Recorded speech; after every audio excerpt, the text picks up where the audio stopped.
Right, we are back.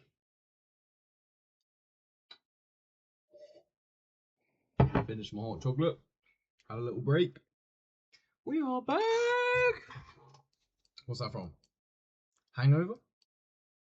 We are back. I think so. Anyway, new series in this series. Part of the series, yeah, you get it. Fair value gaps, part 1. Now, I'm not going to be doing much of explaining what they I'll be explaining what they are. Sorry, I won't be doing examples, or that'll be tomorrow or part 2. There shouldn't be two.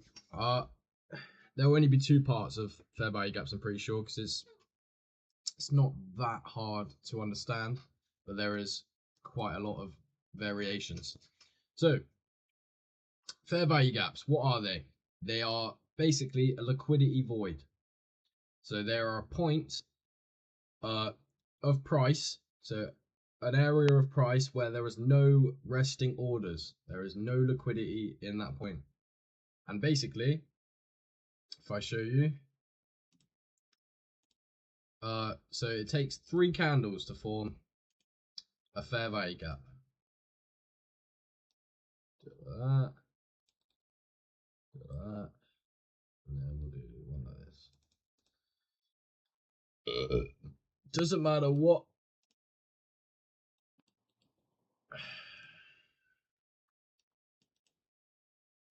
Doesn't matter what color these candles are. They can be any single color. This is obviously an uptrend. So, I'll make this up. Yeah, that. Right. So basically, an imbalance is just a point in price between 3 candles where the wicks do not overlap. Okay, they do not overlap. Now, if, say for example, the wicks do overlap, and this wick came all the way up here, and this wick came down here, this is not. Let's get to this one's wick. This one doesn't matter, but little artist time. Right, so if the wicks do overlap, that is not a fair value gap. It's not a fair value gap. That's it. It's just not a fair value gap. However, if they don't overlap, and we do have this area between 3 candles, this is our liquidity void, or an imbalance, as you could say, where there are no resting orders in this point. Got that? Okay, that's pissing me off. Oh, that'll do. Yeah, so there's no resting orders in here. Now, fair value gaps, they are a retracement or continuation tool. That is all they are. You don't really take trades off of fair value gaps. They are just another one of our building blocks into a strategy. Okay? God, I need to click my neck. It's like impossible. Right. Yep. That's it. It's just a point in price where there are no resting orders. There is an imbalance in the market, and it is a continuation tool. So, for example, when I mean continuation, is a continuation of a new trend, or if I say retracement, it's just an area in the market where I want to see price come back into this imbalance. It's as simple as that. There's not much actually else to it, because it's literally just what I've said. It's an imbalance in the market where there are no resting orders. There is a liquidity void. You don't take trades off of fair value gaps, and if you take trades strictly off of just fair value gaps, I don't know. You do you, innit? Whatever floats your boat. It is just one of our building blocks to creating a strategy. Now, I actually could. That's only 5 minutes, so I don't actually need a part 2. I could actually just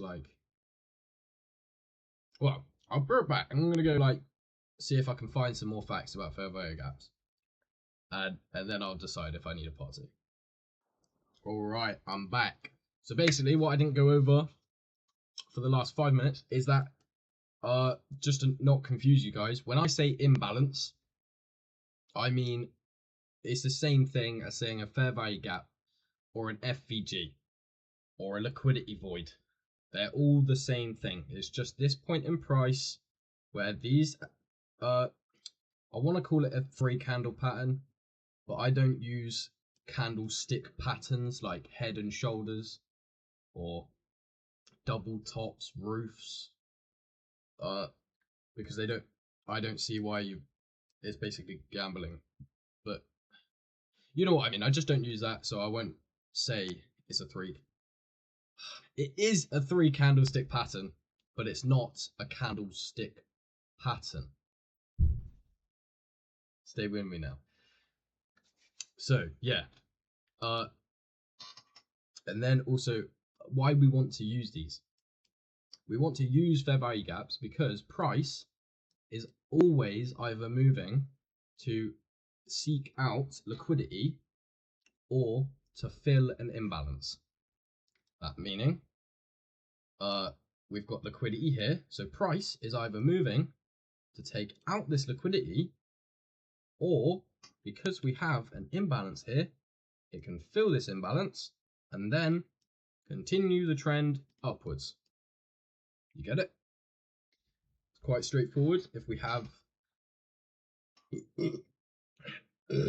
say we have an uptrend, that was disgusting.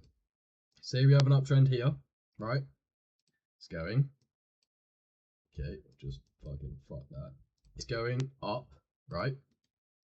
We have liquidity below. Say we have a low here, and this is an up. Let's do this. That's better. Oh, what the fuck? Right, so that's an up candle. This is a down candle. Boom. Now we have liquidity here. Price is either going to be moving towards this liquidity, as I showed before, or because we have a 3 candlestick pattern, our FVG, our imbalance, our fair value gap, our liquidity void, whatever the fuck you want to call it, whatever floats your boat, we can fill out this imbalance, and then the market movers can then continue to go upwards. Simple. Now, I will show you some examples. Okay, I actually will show you some examples because this is quite a straightforward thing. And tomorrow I'll go over IFVGs or inverse fair value gaps. So tomorrow will be quite a simple video for me to make. Let's see if I can find a good one. So here, go to the 15-minute. That's better. Right. Okay. So what I use to mark out my fair value gaps is I use, for goodness sake, I use a text box. No, not a text box, just a rectangle. Sorry. Now remember, from bottom wick, no, from top of the wick to the 3rd candle bottom of wick. That is a fair value gap.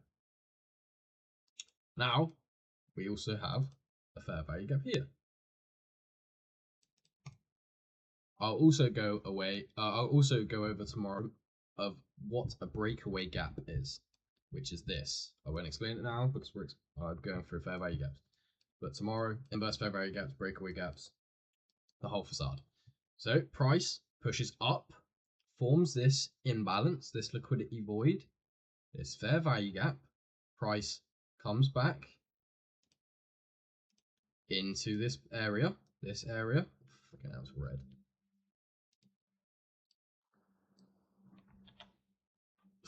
Fuck's sake. It comes back into this area, fills this imbalance literally completely, like it's a pretty good example, completely fills this imbalance, and then pushes higher. Simple. The same one. They are literally everywhere. They're on every single time frame. They're pretty much everywhere. Pushes into this, fills out this imbalance, pushes higher. And then it also, because we have a liquidity sweep here, you see all of these confluences linked together. We have a liquidity sweep here, it pushes down. We create a fair value gap here. No, we don't. Okay, that was a bad example. But what isn't a good example, what is a good example is this one. Now, when I mean the imbalance is filled, I mean the candle wick. Okay, the candle wick. I'll explain briefly about inverse fair value gaps because I have to. It is this fair value gap is only invalidated when the body of the candle closes above it. Okay, doesn't matter how far the wick goes. This is still an acceptable, no, a valid fair value gap. So obviously you see a tap into this fair value gap, it capitulates. But we then come back into this fair value gap just because price wants to, and it can. And it fills out this imbalance even more. And then boom, I'm pretty sure if I go to the 30-minute, I'll see a better one. Yeah. I mean, come on. Like once you actually know what they look like on every single time frame, like once you know what candlesticks look like on one time frame, you can assume what they're going to look like on another time frame, what I just did. But anyway, got an imbalance, fills out this imbalance, completely fills out this imbalance, speaks for itself. I mean, come on. See if I can go, I'll go to the daily. No, that's the 4 hour. Go to the daily, I'll find some good ones here.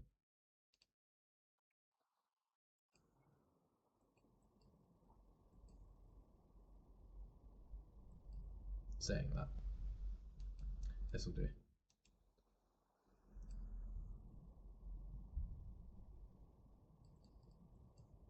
Boom, taps into it, rallies high. Simple.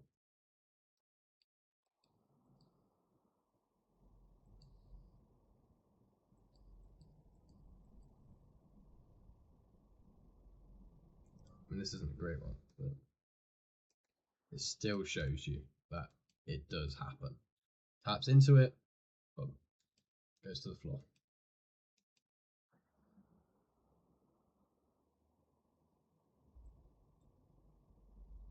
I mean, they are literally everywhere. Like, they're on every single time frame. Like I said, they are everywhere. Taps into it. Don't need to drag that so far across. Literally taps into it. Boom. Fills out the imbalance. Goes higher. Rallies higher. It's as simple as that. That's all fair value gaps are. They're an imbalance in the imbalance of price in the market where price, no, oh god, I said price twice, is a liquidity void or an imbalance where price wants to draw towards to fill out that imbalance, basically. That's all I need to say. That's it. So I'll see you tomorrow for inverse fair value gaps, breakaway gaps, and we'll do a little recap on fair value gaps. But my advice to you is to go on, let's say, or just go find 2 on every single time frame you have up here. Just 2. Like go to the 1 minute, find 2. Go to the 5 minute, find 2. Go to the 15 minute, find 2. When I mean find 2, I mean valid fair value gaps. Tomorrow we'll go over invalid. Or inverse, which is what I said. Anyway, see you guys tomorrow. Have fun. God bless you.